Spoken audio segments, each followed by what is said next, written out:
एक सवाल, अगर दुनिया का सबसे पावरफुल और सबसे प्रोटेक्टेड आदमी जो 35 साल से एक देश का सुप्रीम लीडर था, अगर वो एक दिन अचानक मर जाए तो क्या होगा?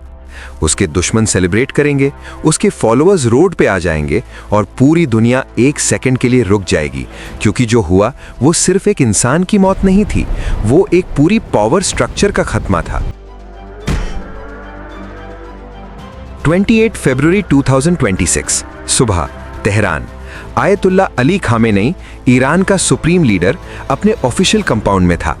सीनियर ऑफिशियल्स के साथ एक मीटिंग थी, नॉर्मल सा दिन लग रहा था और फिर इजरायली जेट्स आए। 30 बॉम्ब्स, ब्लू स्पैरो मिसाइल्स और कुछ ही सेकंड्स में वो कंपाउंड जहां से ईरान का हर बड़ा डिसीजन होता था, रबल में था। पहले ईरान ने कहा खामेनेई सेफ हैं, फिर कहा ट्रांसफर कर दिया सिक्योर लोकेशन पे, फिर कुछ घंटे बाद ईरानियन स्टेट मीडिया ने खुद कंफर्म किया सुप्रीम लीडर शहीद हो गए। रहबर व इमाम मुस्लिमीन हजरत आयतुल्लाह उज़्मा सैयद अली हुसैनी खामेनेई दर राह सरबुलंदी। 40 दिन का मॉर्निंग, हफ्ता भर की पब्लिक हॉलीडेज, 35 साल का राज खत्म एक सुबह में।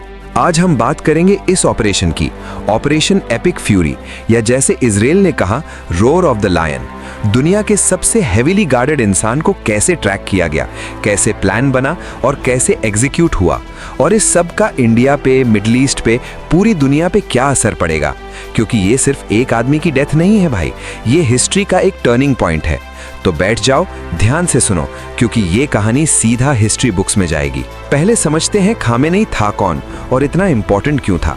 अली खामेनेई 1939 में पैदा हुआ था, मशहद, ईरान में। 1979 के इस्लामिक रेवोल्यूशन में खुमैनी के साथ था, वो रेवोल्यूशन जिसने ईरान का पूरा सिस्टम बदल दिया। मोनार्की गई, इस्लामिक रिपब्लिक आई। खामेनेई पहले ईरान का प्रेसिडेंट बना 1981 में, और फिर 1989 में जब आयतुल्ला खुमैनी की डेथ हुई, खामेनेई सुप्रीम लीडर बन गया। ये पोस्ट जो थी, ये ईरान का सबसे पावरफुल पोजीशन था, प्रेसिडेंट से भी ऊपर।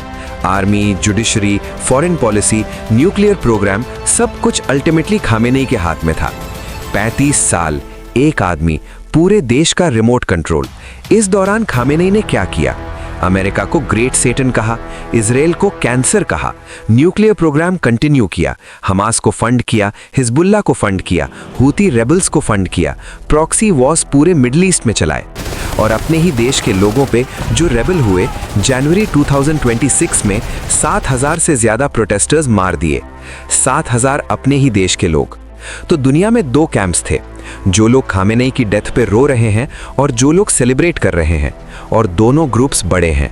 अब आते हैं उस क्वेश्चन पे जो सब पूछ रहे हैं, खामेनेई इतना प्रोटेक्टेड था, उसकी सिक्योरिटी इतनी टाइट थी, तो फिर कैसे? ये जानना जरूरी है, क्योंकि ये इस पूरी स्टोरी का सबसे फैसिनेटिंग पार्ट है।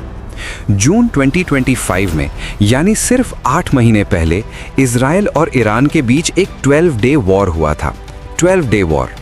उस वक्त इजराइल ने खामेनेई को किल करने की कोशिश की थी, लेकिन यूएस प्रेसिडेंट ट्रंप ने वीटो कर दिया था। खामेनेई उस पूरी वॉर में बंकर में छुपता रहा, कभी सामने नहीं आया। और उस बंकर के बारे में एक इंटरेस्टिंग डिटेल थी, वो इतना डीप था कि उस बंकर का एलिवेटर ग्राउंड फ्लोर तक आने में 5 मिनट लगते थे। 5 पूरे मिनट, मतलब वो लिटरली जमीन के अंदर बहुत बहुत नीचे था। तो प्रॉब्लम क्या थी? जब खामेनेई बंकर में होता तो उसे हिट करना प्रैक्टिकली इम्पॉसिबल था। ऊपर से स्ट्राइक करो, वो नीचे सेफ, कोई रास्ता नहीं था। तो सीआईए ने क्या किया? पेशेंस। सीआईए महीनों से खामेनेई की डेली रूटीन ट्रैक कर रही थी। कब उठता है, कहाँ जाता है, क्या खाता है। हाँ, सीरियसली, एक एक्स सीआईए ऑफिशियल ने द गार्डियन को बताया कि इजरायली इंटेलिजेंस खामेनेई और उसके सर्कल के बारे में इतनी मंडेन डिटेल्स जानती थी, जैसे वो लोग कहाँ से खाना मंगवाते थे। ये लेवल की सर्वेलेंस थी। और फिर सीआईए को पता चला 28 फरवरी 2026 को सुबह खामेनेई एक इंपॉर्टेंट मीटिंग अटेंड करने वाला था सीनियर मिलिट्री ऑफिशियल्स के साथ। और सबसे इंपॉर्टेंट, वो बंकर में नहीं होगा, वो अपने ऑफिशियल कंपाउंड में होगा, ऊपर ग्राउंड लेवल पे। ये वो मोमेंट था जिसका सीआईए महीनों से वेट कर रही थी। अब इंटरेस्टिंग डिटेल ये है, ऑपरेशन ओरिजिनली रात को प्लान था, जैसे ऑपरेशन मिडनाइट हैमर जो जून 2025 वॉर में था, वो रात को था। डार्कनेस यूज करो, रेडार अवॉइड करो, क्लासिक स्ट्रैटेजी। लेकिन जब CIA का इंटेलिजेंस आया कि खमेनेई सुबह वाली मीटिंग में ऊपर होगा, प्लान चेंज किया गया। रात का वेट नहीं, अभी मारो, डे लाइट में, क्योंकि अपॉर्चुनिटी सिर्फ तब होती है जब होती है, वेट करो तो निकल जाती है। US प्रेसिडेंट ट्रंप ने ग्रीन सिग्नल दिया। कुछ ही घंटों में ऑपरेशन एग्जीक्यूट हुआ। इजराइल की एयरफोर्स ने लॉन्च किया roar of the lion. 200 fighter jets, 500 targets western और सेंट्रल ईरान में। एरियल डिफेंस सिस्टम्स डिस्ट्रॉय करो, मिसाइल लॉन्चर्स खत्म करो, और फिर 3 अलग जगहों पे साइमल्टेनियसली सीनियर ईरानियन ऑफिशियल्स की मीटिंग्स, सबको एक साथ हिट करो। खमेनाई का कंपाउंड सेंट्रल तेहरान में, उस पर 30 बॉम्ब्स गिरे। Blue sparrow air launched ballistic missiles भी यूज हुए। सैटेलाइट इमेजरी ने बाद में कंफर्म किया बिल्डिंग सिवियरली डैमेज्ड, रबल। और खमेनेई जो अपनी ऑफिशियल रेसिडेंस में था, बंकर में नहीं, वो बच नहीं सका। अब ये पार्ट सुनना, क्योंकि ये एकदम फिल्मी है। स्ट्राइक के बाद ईरान में केओस था, और ईरान की गवर्नमेंट ने जो किया वो क्लासिक डिनायल मोड था। पहले ईरान के फॉरेन मिनिस्ट्री स्पोक्समैन ने कहा खमेनेई सेफ एंड साउंड है। रॉयटर्स ने रिपोर्ट किया कि उन्हें सिक्योर लोकेशन पे ट्रांसफर कर दिया गया। ईरानियन न्यूज एजेंसीज तस्नीम और मेहर ने कहा वो अलाइव है, स्टेडफास्ट है, फील्ड कमांड कर रहे हैं। इधर नेतन्याहू प्रेस कॉन्फ्रेंस में आ गए। Growing science point to Khamenei's death. Trump ने ट्रुथ सोशल पे पोस्ट किया, he was unable to avoid our intelligence and highly sophisticated tracking systems. US officials ने NBC न्यूज को बताया खमेनेई ऑलमोस्ट सर्टेनली डेड है। दुनिया कंफ्यूज, अलाइव है या नहीं। और फिर रात को एक इजरायली ऑफिशियल ने कंफर्म किया बॉडी रबल में मिली। इंटेलिजेंस सोर्सेस ने आइडेंटिफाई किया। फोटोग्राफ नेतन्याहू को दिखाया गया। और मिडनाइट के थोड़ी देर बाद Iranian supreme national security council ने ऑफिशियली अनाउंस किया आयतुल्ला अली खमेनेई शहीद हो गए। 40 दिन का मॉर्निंग, गेम ओवर। और साथ में एक और शॉकिंग डिटेल, खमेनेई की बेटी, दामाद और नाती वो भी उस स्ट्राइक में मार गए। उनकी वाइफ भी 2 मार्च को इंजरी से चली गई। एक पूरी फैमिली एक ही ऑपरेशन में।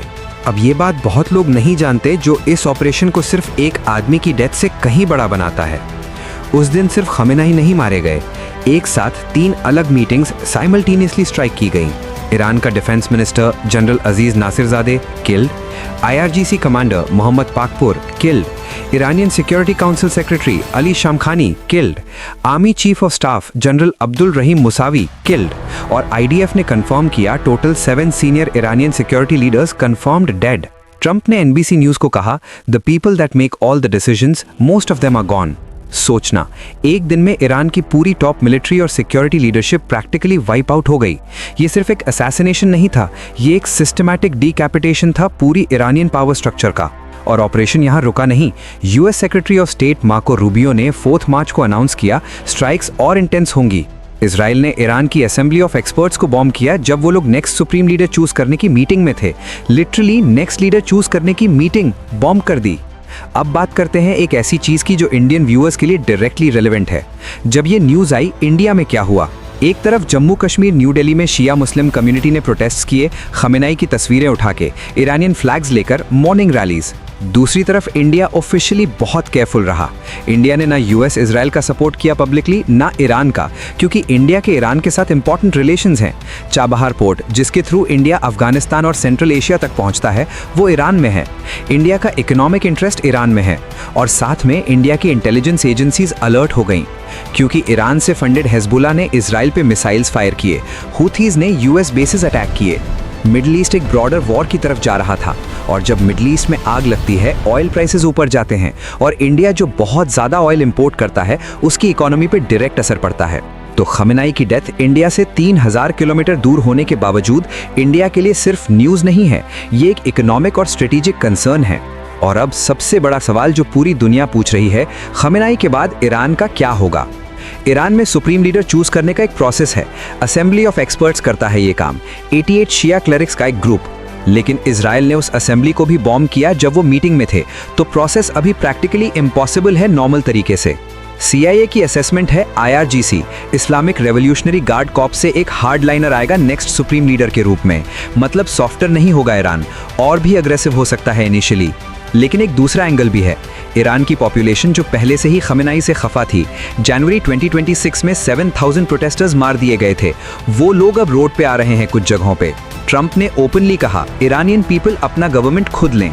यूएस और इजराइल चाहते हैं रेजीम चेंज, लेकिन रेजीम चेंज इतना सिंपल नहीं होता। इराक में, लिबिया में हिस्ट्री ने दिखाया है कि एक डिक्टेटर हटाने के बाद जो वैक्यूम आता है वो और भी डेंजरस होता है कभी कभी। तो ईरान का फ्यूचर अभी जेन्युइनली अनसर्टेन है, और ये अनसर्टेनिटी पूरी दुनिया के लिए एक कंसर्न है। अब एक सेकंड के लिए सीधा बात करता हूँ भाई, ये इवेंट अभी बिल्कुल फ्रेश है, 28 फरवरी 2026 को हुआ। यानी ये वीडियो तुम एक ऐसा इवेंट देख रहे हो जिसका पूरी दुनिया पे असर अभी भी अनफोल्ड हो रहा है। ये हिस्ट्री लाइव हो रही है, और इस सब की रूट्स हैं ईरान इजराइल कॉन्फ्लिक्ट में, जो 2023 के गाजा वॉर से शुरू हुआ, 2024 में स्ट्राइक्स हुई, 2025 में 12 डे वॉर हुआ, और 2026 में ये ऑपरेशन हुआ। ये एक चेन है।